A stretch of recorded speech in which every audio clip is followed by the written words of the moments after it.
بتكلم عن الموارد، قلت الموارد كام نوع؟ 2. موارد طبيعيه وغير طبيعيه. اتفقنا ان الطبيعيه ربنا اداها لي، والبشريه اللي هي خليكي زي ما انت، خليكي زي ما انت. هبدا من الاول. قلت عندي الموارد نوعين، طبيعيه وبشريه. الطبيعيه اللي ربنا اداها لي، والبشريه مين اللي عملها؟ الانسان. طب الموارد هنا لما اجي اتكلم عنها، يبقى لما اجي اقول لك اول سؤال عندي اكمل، الموارد تنقسم الى نقط، موارد نقط ونقط. اقول موارد ايه؟ طبيعيه وبشريه. حلو قوي. طب انا بقى يجي لي سؤال، بما تفسر يا استاذ الياس ليه بحافظ على الموارد دي سواء كانت طبيعيه او بشريه؟ هقول له عشان ايه؟ لاستمرار الحياه وتقدم المجتمع. تاني، لاستمرار الحياه. طب انا قلت لك الموارد الطبيعيه مين مديها لي؟ ربنا. فلما اجي اقول لك الموارد الطبيعيه هي، قلنا يعني ايه؟ اي تعريف بيبدا بكلمه موارد هقول له هي موارد. موارد وهبها الله لنا دون تدخل الانسان، زي ميه، تربه، هواء، معادن. ميه، تربه، اي مشكله كده؟ طب نيجي اللي بعدها. انا ربنا هنا مديني امثله كتيره للمعادن دي او الموارد دي. الموارد دي هاخد منها كام مثال؟ قلنا 5. المعادن، تربه خصبه، ميه عذبه، الرياح والشمس، بترول وغاز طبيعي. كل سؤال من المثال رابع عليه سؤال بما تفسر. بما تفسر اهميه المعادن، اقول له بتدخل فيه الصناعه. اهميه التربه الخصبه يبقى الزراعه. اهميه الميه الشرب والايه؟ والري. طب اهميه الرياح والشمس توليد طاقه نظيفه. البترول والغاز الطبيعي توليد طاقه بس غير نظيفه. يبقى المعادن صناعه، والتربه الخصبه الزراعه. تاني، المعادن صناعه، والتربه الخصبه الزراعه. ميه عذبه، ميه عذبه شرب وري.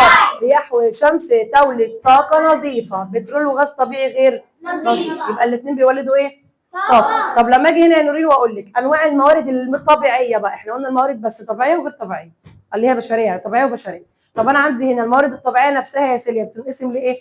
2، متجدده وغير متجدده. من اسمها يا سمير، المتجدده يعني بتجدد نفسها، والغير متجدده يا حمزه يعني مش هتجدد نفسها. وقلت اي تعريف ببدا بموارد ببدا بكلمه ايه؟ هي موارد.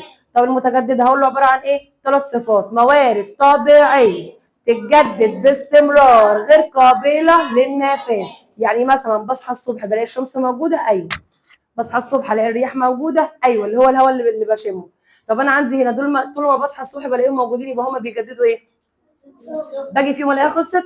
لا. يبقى لما اجي اقول لك ان الموارد المتجدده عباره عن ايه؟ موارد طبيعيه تتجدد باستمرار غير قابله زي مين؟ ميه، رياح وشمس. ميه، رياح وشمس.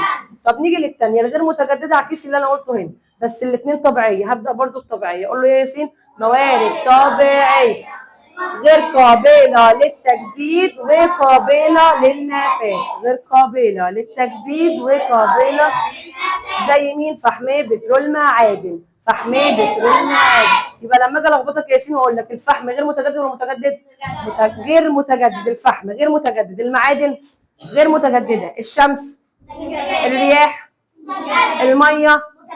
طب اما اجي اقول لك الحديد غير متجدد، الذهب غير متجدد، مع انه منين؟ من المعادن. طب قلت لك لما انا بستهلك دول كتير بيحصل لها ايه؟ نفاذ. انما لما بستخدم دول كتير بيحصل لها تلوث. في مشكله كده؟ طب قلت لك هنا انت بتقولي الاثنين طبيعيه، بس بالرغم انهم طبيعيه ان في حاجات غير متجدده. غير متجدد. طب الحاجات الغير متجدده يا ياسين مش بتجدد نفسها بسبب ايه؟ قلت عشان كميتها محدود وبتحتاج الاف السنين عشان تتكون تاني. تاني حاجه انها لما بتنفد بسبب استهلاكنا ايه؟ ليها. يبقى تاني لو جيت قلت بما تفسر تصنف الموارد المتجدده دي على انها غير طبيعيه، غير على انها غير متجدده، هقول له ليه؟ الموارد الطبيعيه تصنف على انها غير متجدده، هقول له عشان ايه؟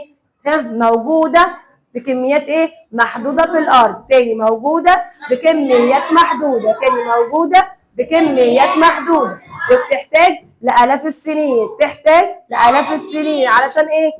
تتكون. واخر حاجه ان نفادها بتنفد بسبب استهلاكنا ايه؟ ليها، وتنفد بسبب استهلاكنا ليها. طب الموارد الطبيعيه دي مهمه لينا احنا؟ مهمه. قلت مهمه في ايه؟ قلت 3 نقط، بتوفر لي غذاء ومسكن وملبس. تاني توفير غذاء، والتاني حاجه قلت بتوفر المواد الخام والدخل القومي كمان. تاني توفر المواد الخام. قلت الماده الخام زي ايه؟ زي القطن مثلا. ينفع البس القطن كده؟ لا، لازم اصنعه ملابس عشان البسه، يبقى القطن ده ماده خام.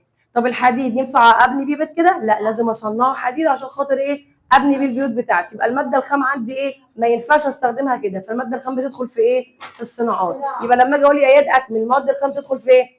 في الصناعات. في مشكله كده؟